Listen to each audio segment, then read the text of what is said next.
Right, this year, the 2014 Western Australian Startup Award winner is Rawsome.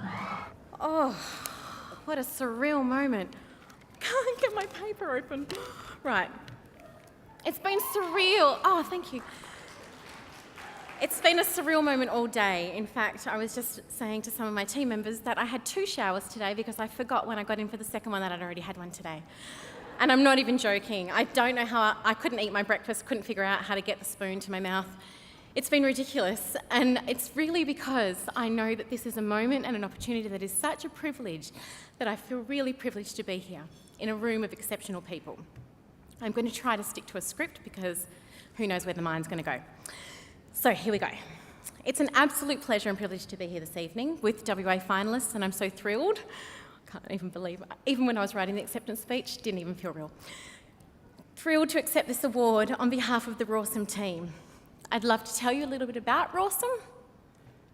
Rawsome manufactures and wholesales sweet treats that are gluten-free, grain-free, dairy-free, egg-free, soy-free, refined sugar-free. Most of them are vegan, all but 2, and they're paleo-friendly. So the next question, of course, everyone asks is, what on earth do they taste like? Well, in fact, they're decadent, they're delicious, and they're amazing. So, we employ 16 staff, and we're based out in North Fremantle. We have a kitchen out there. We manufacture everything there, we store everything there, and then we distribute out of there in our own little refrigerated van, which I'm very excited about. How did it all begin? Well, this is my story. I was diagnosed with celiac disease, which is an allergy to gluten. And when I first was diagnosed, it was really tough. I have an Italian heritage. My mum, who's here tonight, is still grieving. She'll say she's not, she is.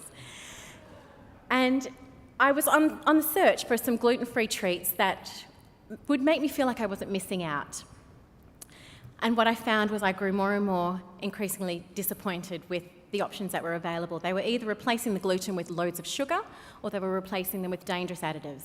And I didn't want to feed my body these things. So I started to create my own versions of these conventional treats. I would get inspiration at 2 o'clock in the morning. Most of the time I was trying to mimic conventional treats, so if I felt like a caramel slice, I'd try to make a version that I could eat, and which today is known as the caramel slice, and it's our bestseller. And what I found is that people around me, people that have a conventional palate, that have a conventional diet, were all saying that they were really enjoying them and encouraging me to go into business. Business is never anything that I've ever even considered. But it seemed intuitive, because surely there'd be people like me out there, right? So it made sense that if I started small, I could test the market and see if maybe there were people like me. So I had a little market stall out in Palmyra Markets, and I went out there every Sunday morning. I had a 4 days a week job as an EA, and on Fridays and Saturdays, I went into a commercial kitchen and I created these treats that I sold on Sunday morning. The opening day, we sold out by 9:30 in the morning. It was 42 degrees. Our treats were melting, people lining up and around the corner, and couldn't get enough of it. And I thought, oh, it's opening week fluke, surely, it's luck. So let's do it again next week. And next week was the same, and the week after was the same, and people were coming from Mandurah and Joondalup and Bunbury to buy the treats. So I realised I'd tapped into a niche market. And I realised it was something that people wanted, but I knew that I wouldn't be able to get the accessibility that I wanted from this small market stall.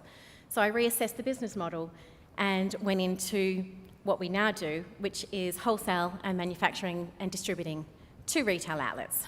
Made sense there. The mission has always been accessibility, because what I really desire is to have healthy treats that people like me and even people that don't have intolerances can enjoy.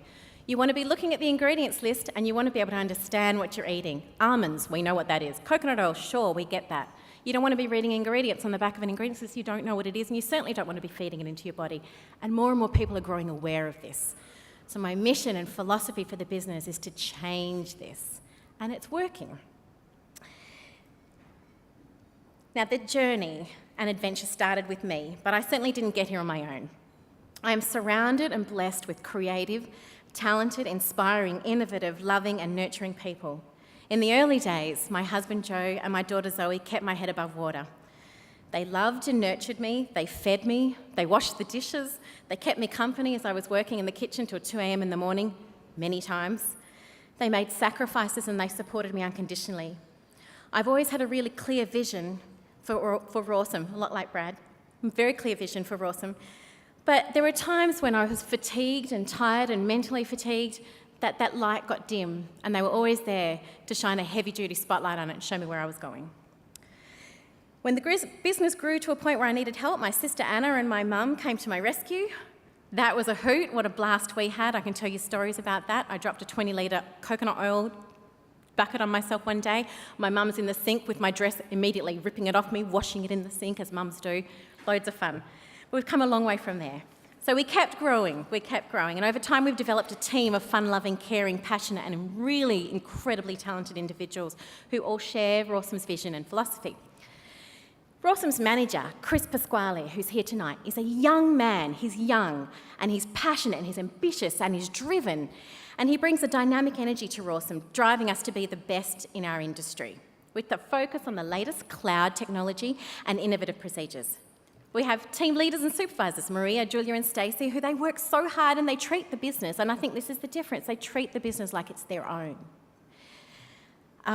They are supported by a team of hilariously good, fun women.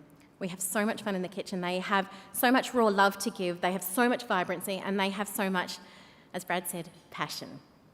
It makes going to work every day an absolute pleasure. Every day I feel how they care about me and how they care for the business. On the road, we have a delivery driver, Tanya. She's our face. She's amazing. I can throw any challenge at her. Nothing is too hard. She's one of a kind. There are a few wonderful men who I'd like to make a special mention to. They're here tonight. Dean Franks of Australian Franchising Systems. He is Rawsome's Business Development Manager. He is a breath of fresh air, always bringing cutting-edge ideas to the table, always with a fresh, valuable perspective, and always so generous.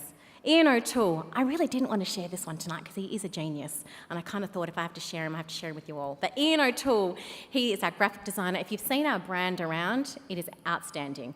He designed our brand. He's responsible for the beautiful, eye-catching Rawsome brand, and he's responsible for the Rawsome concept, which a lot of people don't understand. So the Rawsome is a Rawsome concept. There it is. Took me a little while too. Took me a few months. He's captured every essence of the business, and without doubt, the Rawsome brand has played a significant role in the success of our business. So thank you, Ian. Graham Batt, of the admin manager, he's a good friend and mentor. We all have those mentors that bring us through. He has always given me time to listen, he's given me advice, and he's gently led me in the right path. There's so many people to thank and acknowledge. Rawsome would like to extend an absolute heartfelt thank to, of course, our stockists, our customers, and the community for supporting us, for believing in our vision, and for so positively reinforcing our journey with kind words and encouragement. It has been non-stop from the very beginning. And last but not least, I'd like to take this opportunity to, of course, thank Telstra. It is a pleasure to return to the kitchen tomorrow with this award of recognition of the collective effort and hard work of those mentioned tonight. What an incredible privilege it has been being a part of this awards program. So here's the funny part. I had this joke with my family when we were nominated that I would say, "You know who I am, don't you?" Being a little bit cocky around the family. There were dishes to wash. You know who I am, don't you? Then we were shortlisted, so I rubbed it in a little more. Then we were finalists. All right, so I really, really lapped it up. But really, I am no one. I am just someone that had a dream, I had a passion, and I had a need. I was hungry, and so were so many other people.